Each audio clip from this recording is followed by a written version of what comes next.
Hello সবাইকে, তো সকালের পুজোটা তো তোমাদেরকে দেখালাম। এবারে রাতে আমি ঠাকুরকে খেতে দিয়ে আমরা কিন্তু ঠাকুরকে নিদ্রা দিয়ে দিই। তো তোমরা কি সবাই নিদ্রা দিয়ে দাও?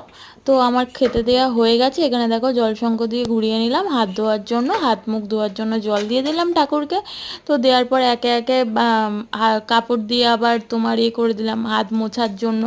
তারপরে একটু হাওয়া করে দিলাম, হাওয়াটা খেয়ে আরাম করে ঘুমাবে। তো যাই হোক, এখানে তারপরে একে একে গ্লাস থালা সব প্লেট সব ক্লিন করে পরিষ্কার করে তারপরে দেখো ফুলের মালাগুলো খুলে নিয়েছি। খুলে নিয়ে তুলসী পাতাগুলোও খুলে নিলাম। নেওয়ার পরে বালিশ দিয়ে সুন্দর করে ঠাকুরকে ঘুম পাড়িয়ে পর্দা টেনে দিলাম। তারপরে দেখো এই সাইডে না মা লক্ষ্মীর এখানে তো আমার সিংহাসন নেই, মানে এমনি আমার একটা আসন মতো করে বসানো। তো এখানে ওই জন্য পর্দা দিতে পারি না, বালিশও দিতে পারি না। তো এই জন্য দেখো শিবলিঙ্গ পরিষ্কার করে রেখে দিলাম, তারা মায়ের চরণটাও ক্লিন করে রেখে দিলাম। প্রত্যেক দিন কিন্তু আমরা এইভাবে পরিষ্কার করে রেখে দিই, আবার কালকে নিত্য পুজো হয়। তো এই আর কি। তো চলো টাটা, সবাই ভালো থেকো, সুস্থ থেকো। আবার একটা ব্লগে তোমাদের সাথে দেখা হবে।